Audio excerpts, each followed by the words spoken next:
je parle pour les Antilles en tout cas, il y a un nombre de familles monoparentales qui explosent aux Antilles, qui, selon moi, et c'est pas que moi, hein, il y en a beaucoup qui ont versé cette théorie, on dit que l'homme, en tout cas antillais, est frivole, qu'il aime le zouk. Ça, je l'ai beaucoup dit aussi sur certains réseaux, et je trouve que c'est complètement faux, si tu veux, de dire que l'homme, les zoukeurs, l'homme des entiers aime le... Non, il aime le zouk. Je pense qu'il y a des traumatismes qui viennent de bien au-delà du couple en soi. Ça vient de... Pour moi, ça peut venir aussi de l'esclavage. Je pense qu'on n'apprend à personne que l'homme noir, l'homme passait de case en case comme un animal reproducteur. Le maître faisait passer l'homme noir de case en case pour faire des enfants. La femme au foyer reprenait ensuite les enfants et reprenait les deux rôles, du père et de la mère, d'accord, pour élever les enfants, pour qu'ils aillent travailler dans les champs ou autre encore. Et ça, vous savez ce que ça donne généralement, ça donne des enfants quand on a un enfant, un homme. Moi, je sais que par exemple, aux Antilles, il y a beaucoup de gens, mon père, pour vous dire, mon père n'a pas connu son père. Il y a beaucoup de gens qui n'ont pas connu leur père. Parce que ça s'est transmis, en fait, de père en fils. Quoi, de père en fils, de non-père en fils.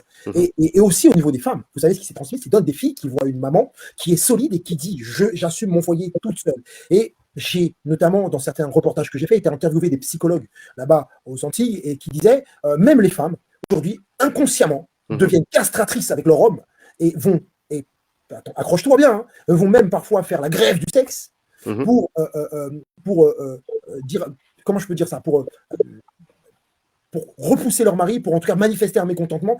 Alors, les deux, c'est ce que j'ai envie de dire dans cette histoire, c'est les deux qui sont responsable du fait de transmettre des choses et de continuer quelque chose qui est inconsciemment qui se perpétue via le passé. Est-ce que frère, tu sais qu'un enfant qui est battu, eh ben, généralement, ça donne beaucoup de chance pour que lui aussi, il violente aussi ses enfants. Oui, on peut casser la chaîne. Oui, on peut casser tout ça. Mais théoriquement, ce qu'on t'apprend, ce que tu n'as pas eu, comment tu peux apprendre à transmettre l'amour, la responsabilité d'un père, si tu ne l'as pas connu toi-même? On ne peut pas transmettre ce que l'on ne connaît pas. Donc, je te dis, je suis en plein dedans. Mon père qui est avec moi en ce moment, on faisait, tiens, dernièrement sa carte d'identité. Il me dit, ouais, ben non, je ne connais pas mon père. Mon père n'a pas, j'ai pas connu mon père. Et j'ai des amis comme ça aux Antilles, c'est un fléau. C'est un fléau. Alors que déjà, j'ai envie de dire que les gens arrêtent de dire que l'homme, ouais, on zouk, ouais. Non, il n'y a pas de zouk là-dedans. C'est sociétal, c'est historique, c'est bien plus profond que ça. Et c'est pas que l'homme, c'est l'homme, mais aussi la femme antillaise.